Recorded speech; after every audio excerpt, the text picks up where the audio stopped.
आजकल जो main hero है मार्केट में वो या तो थर्मामीटर है, या आपका नारियल पानी है, या आपकी कीवी है, या आपका एप्पल है।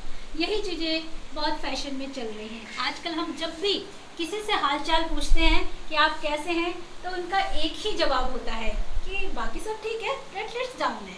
और हम ये सब खा के प्लेटलेट्स को कवर कर रहे हैं, पर ये सब एक बहुत बड़ा मिथ है। मैं बीइंग अ डाइटिशियन आप लोगों को क्लियर करना चाहूँगी कि कीवी खाने से या एप्पल खाने से या नारियल पानी पीने से आपके प्लेटलेट्स अप नहीं होते हैं। प्लेटलेट्स का घटना या बढ़ना एक बॉडी का फिनोमिना है, वो एक टाइम लेता है। तो इन सब चीज़ों पे कंसंट्रेट ना कीजिए, आप एक बैलेंस डाइट पे कंसंट्रेट कीजिए। और जो हम लोग एडवाइस करते हैं पेशेंट्स को या किसी को भी जिसका भी प्लेटलेट डाउन होता है, चाहे वो डेंगू के कारण हो चाहे और किसी कारण हो, अदर डिजीज़ भी होती है जिसके कारण प्लेटलेट्स डाउन होते हैं, तो हम लोग पेशेंट को ये एडवाइस करते हैं कि आपको डाइट के साथ लिक्विड इंक्रीज करना है। लेकिन जनरली हो क्या रहा है, लोगों को जैसे पता चलता है हमारी प्लेटलेट डाउन है, लोग खाना बंद करके सिर्फ नारियल पानी, कीवी और बकरी के दूध पे डिपेंडेंट हो जाते हैं। और इसी कारण से इस टाइम कीवी, नारियल पानी और बकरी का दूध बहुत हाई रेट में बिक रहा है। तो मैं आपको बताना चाहूँगी कि बकरी का दूध हो, चाहे गाय का दूध हो, चाहे भैंस का दूध हो, सेम बेनिफिट होते हैं, किसी का अलग बेनिफिट नहीं है। लेकिन हमें लिक्विड इंटेक बढ़ाना होता है। एज वो हम नींबू पानी से बढ़ा सकते हैं, लस्सी से बढ़ा सकते हैं और बैलेंस डाइट से बढ़ा सकते हैं। आज मैं चारू शर्मा इसी बारे में आपको बताना चाहूँगी कि डेंगू क्या है, क्या नहीं है। और सिर्फ एक डेंगू ऐसी डिजीज़ नहीं है जिसमें प्लेटलेट डाउन जाती हैं, टाइफाइड में भी डाउन जाती हैं।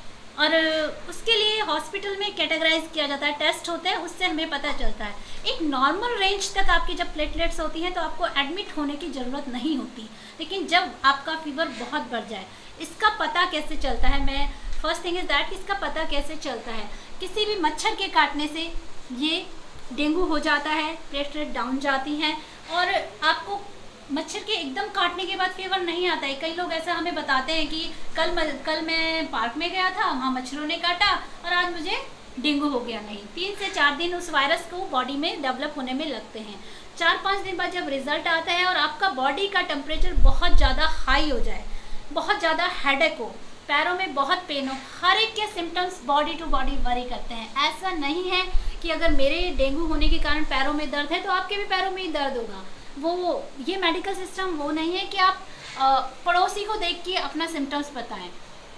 जब आपको बहुत ज़्यादा ये चीज़ें सहन ना हो तो आप डॉक्टर से कंसल्ट करें, डॉक्टर टेस्ट करके कैटेगराइज करेगा ये डेंगू ही है या कोई और इश्यूज़ है।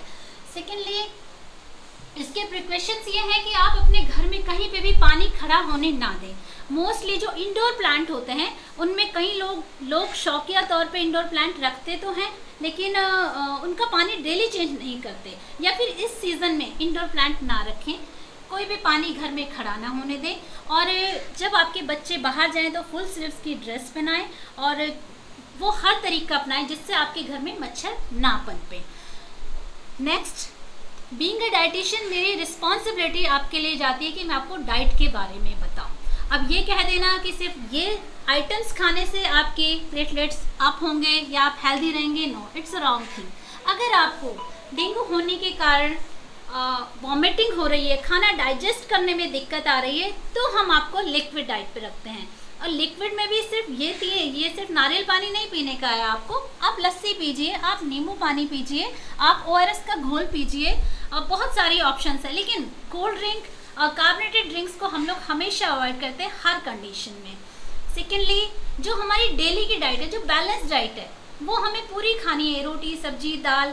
जब हमें फीवर आता है, हमारे मसल्स ब्रेक डाउन होते हैं, तो उसको रिकवर करने के लिए हमें हाई प्रोटीन की ज़रूरत होती है। लेकिन जनरली हम लिक्विड डाइट पे रहते हैं। तो लास्ट में आपको एक डाइट प्लान बताना चाहूँगी जिसको आपको फॉलो करना है, चाहे आपकी प्लेटलेट डाउन है, चाहे आपकी प्लेटलेट्स हाई हैं। आपको एक normal balance diet plan follow करना होता है हर एक को। लाइक मॉर्निंग में 2 से 3 ग्लास पानी पीजिए। उसके बाद कई लोग ड्राई फ्रूट्स का सेवन रेगुलर करते हैं, लेकिन जब डेंगू हुआ तो उन्होंने वो सब छोड़ दिया। आपको वो वैसे ही रखना है। ब्रेकफास्ट में आप एग लीजिए, आप पोहा लीजिए, दलिया लीजिए, बहुत अच्छा खाना खाइए। अगर आपका डाइजेशन में कोई दिक्कत नहीं आ रही है तो, और हर 2-2 घंटे बाद आपको कुछ खाना है। लाइक 8 बजे आप ब्रेकफास्ट करते हैं तो फिर 11 बजे फिर आप कोई लिक्विड बहुत अच्छी सी लस्सी पीजिए या फ्रूट चाट खाइए, फिर नारियल पानी ले सकते हैं या नींबू पानी ले सकते हैं।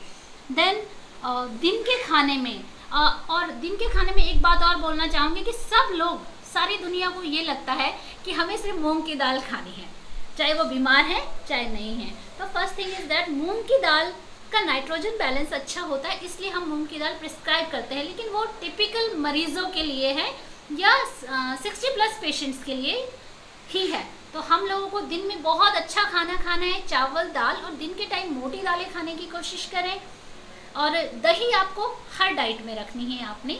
देन इवनिंग में 5 बजे फिर से आप कोई लिक्विड ले सकते हैं, लस्सी, नींबू पानी, जो इंडियन ड्रिंक्स है वही पीने की कोशिश करें। आप पनीर खा सकते हैं, अगर बॉयल्ड एग खाना चाहें बॉयल्ड एग खा सकते हैं। आपको अपनी कैलोरी हमेशा हाई रखनी है और हाई प्रोटीन रखना है। इसके बाद रात का टाइम आता है, रात को आप सॉफ्ट डाइट खा सकते हैं, नहीं तो आप धुली हुई दाल हमेशा रात को अपनी डाइट में रखें। लेट नाइट मिल्क पी सकते हैं। पूरे दिन के लिए एडवाइस ये है कि अगर आप जनरली 2 लीटर पानी पीते हैं तो उस पानी को 3 लीटर कर दीजिए। ये आपका डेंगू के लिए या प्लेटलेट्स के लिए या नॉर्मल लाइफ के लिए एक एडवाइस है। Hope you like it. अगर आपकी कोई क्वारीज है मेरे से, तो मैं चारू शर्मा सिग्नस हॉस्पिटल में 9 to 5 मिलती हूँ। आप मिल सकते हैं और मैसेज भी कर सकते हैं। Thank you so much for listening me.